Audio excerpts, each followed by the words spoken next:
The Ayodhya Kanda of the Ramayana begins with great happiness and festivities.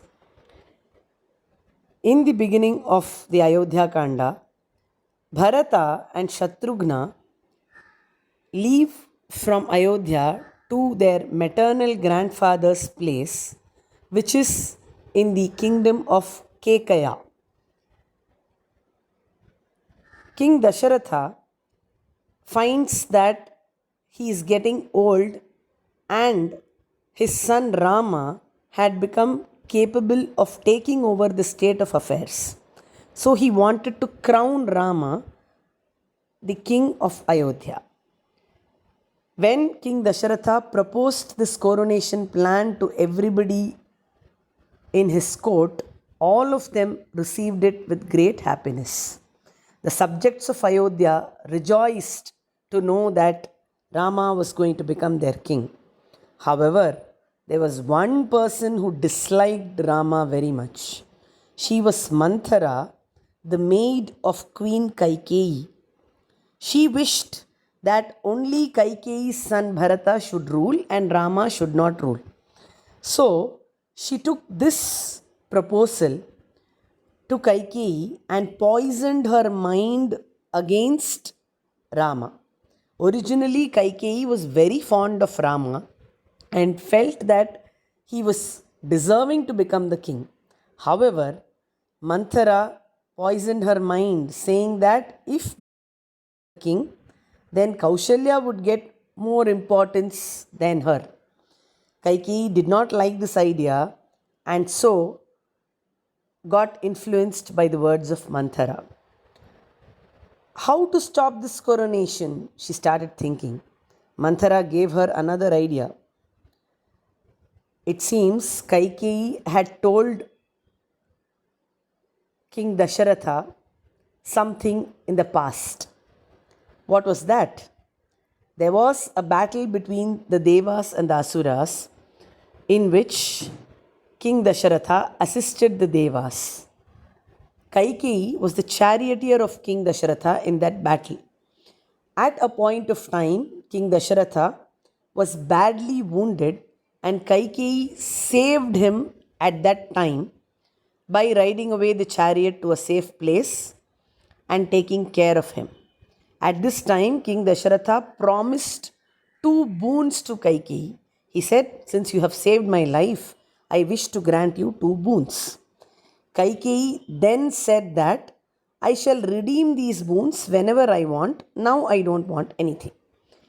King Dasharatha agreed at that time. Now Manthara reminded Kaikeyi of these 2 boons and asked her to redeem them. She said, "You ask Dasharatha to send Rama to the forest for 14 years as the first boon. And the second boon would be to crown Bharata as the king." Kaikeyi completely got influenced and she demanded these 2 boons of Dasharatha. Dasharatha was completely shattered to listen to this. He loved Rama and could not imagine existing without him.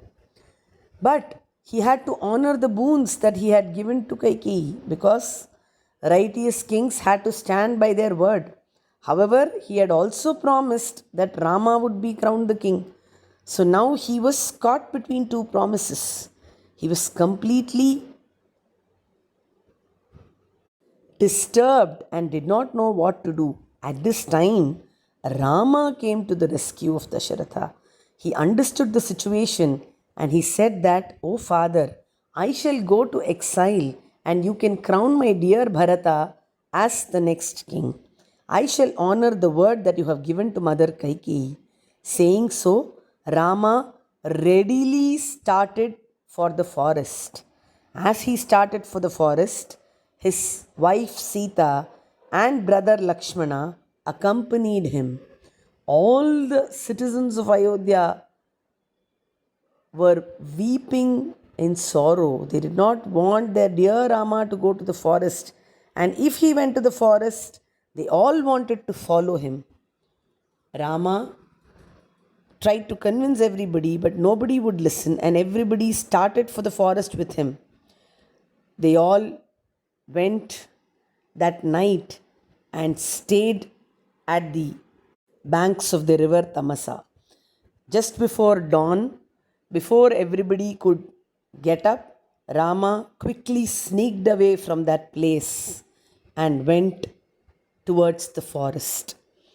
As Rama proceeded towards the forest, the first person he met was Guha, the king of the hunter tribe or the Nishadha tribe. It is said that Guha welcomed Rama with fruits, roots, and all items that they would get in the forest. Rama was very dear to Guha because he had seen Rama from his childhood days. Guha was a mere hunter and Rama was a prince, but Rama never thought inferior about anybody. He told Guha, "Oh Guha, you are my dearest friend, and Lakshmana is like your brother and Sita is like your friend." Saying so, he hugged Guha and showed a great example of friendship. After this, Rama proceeded towards the ashrama of sage Bharadwaja, who blessed him and told him that he could live in the Chitrakuta mountains.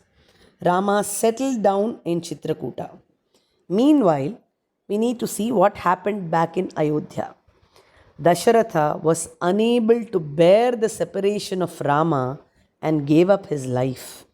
At this time, no son of Dasharatha was around him. Rama and Lakshmana were in the forest, and Bharata and Shatrughna were in the kingdom of Kaikeya. So, a message was sent to Kaikeya to bring back Bharata and Shatrughna so that the last rites of Dasharatha could be performed.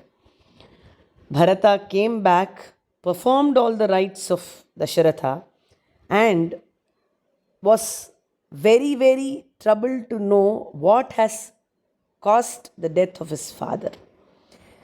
He went to his mother Kaikeyi and told her that he did not desire the kingdom and he would go to the forest and bring back Rama immediately. By now, Kaikeyi too had realized her mistake and said that she too would accompany him. The other two queens, Sumitra and Kaushalya, also accompanied Bharata. Not only this, all the sages, all the subjects, the army, everyone from Ayodhya wanted to meet Rama and bring him back, and so they all proceeded towards Chitrakuta. Bharata met Rama at Chitrakuta, fell at his feet, apologized, and requested him to come back to the kingdom. However, Rama said that having taken up a vow of being in the forest for 14 years, he could not come back because he had to honor his word, his promise. Bharata also said that he would not go back and rule the kingdom because the kingdom rightfully belonged to Rama and no one else. Now, there was a situation where both the brothers would not budge from their position. So, what was the solution for this? Sage Vasishtha, the royal priest of Ayodhya, came up with a solution and said that Rama's padukas or sandals could be given to Bharata, and as a representative, they could rule over the city of Ayodhya till Rama returned.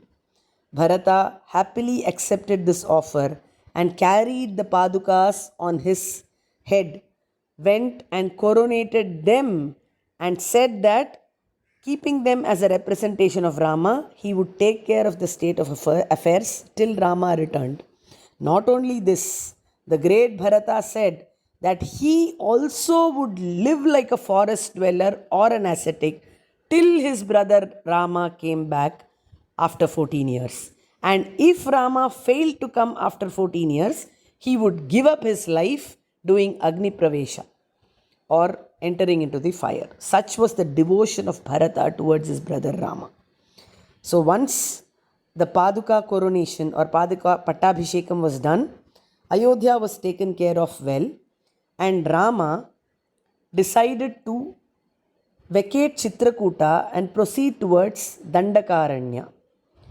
This was because he thought that if he remained in Chitrakuta, people would come and meet him often, and meeting people often and interacting with them would not actually mean a forest life which he had signed up for.